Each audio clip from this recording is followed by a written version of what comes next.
Hola chicos, buenas tardes. El día de hoy vamos a ver el to be interrogativo y el uso del his y el uso del her.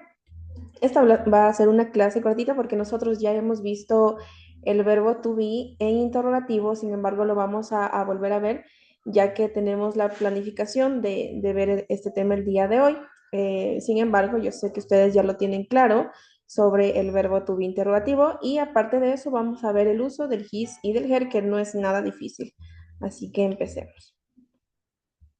Bien, ¿qué nos dice el verbo to be en inglés? Se usa para describir estados, características o identidades, también para formular preguntas, pero ustedes ya lo saben, como lo había explicado en las clases anteriores, se invierte el orden de la oración afirmativa, ¿ya? Estas son las oraciones afirmativas. Por ejemplo, I am happy, she's a teacher, they are friends. Y entonces, para convertir estas oraciones afirmativas en preguntas, se invierte el verbo to be y el sujeto, ¿sí? ¿Cómo nosotros lo vamos a hacer?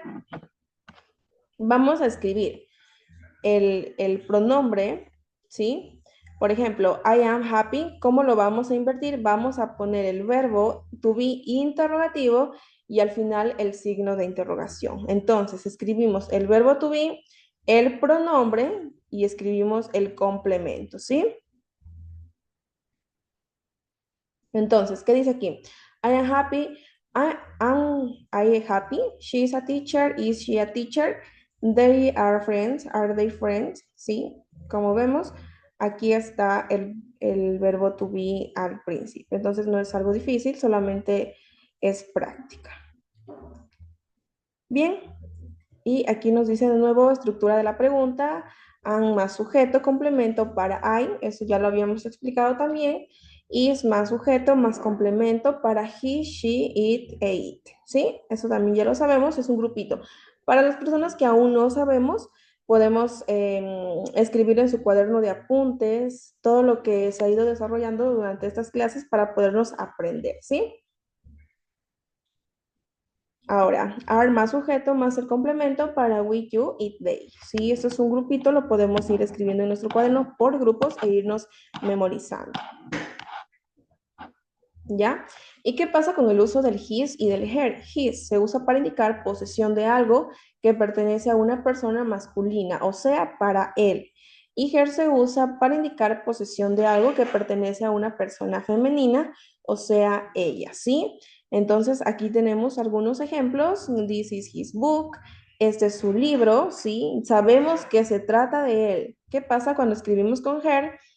That is her car. Ese es su coche, o sea, de ella. His name is John. Su nombre es John, o sea, de él, ¿sí? Y her name is María. Su nombre es María, o sea, de ella, ¿sí? Entonces, diferencias entre his y her.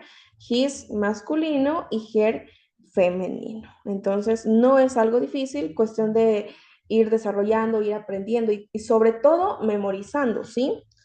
Y también practicando con otras oraciones.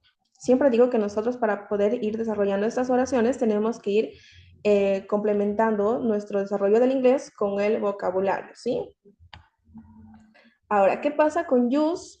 Significa nos, nosotros, most, la mayoría, el mayor número, el máximo, ¿sí? Des, estos, estas que vamos a ir viendo más adelante, any, alguno, alguna, cualquier, cualquiera, even, incluso, aún, parejo, ¿sí? Well, bien.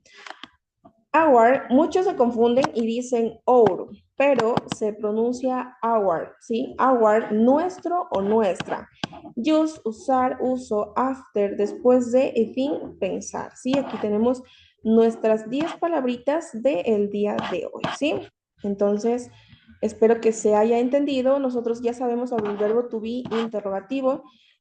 Más que claro, hemos venido viendo ejemplos durante las últimas clases que hemos tenido, ¿sí? Y además el día de hoy vimos el his y el her, ¿sí?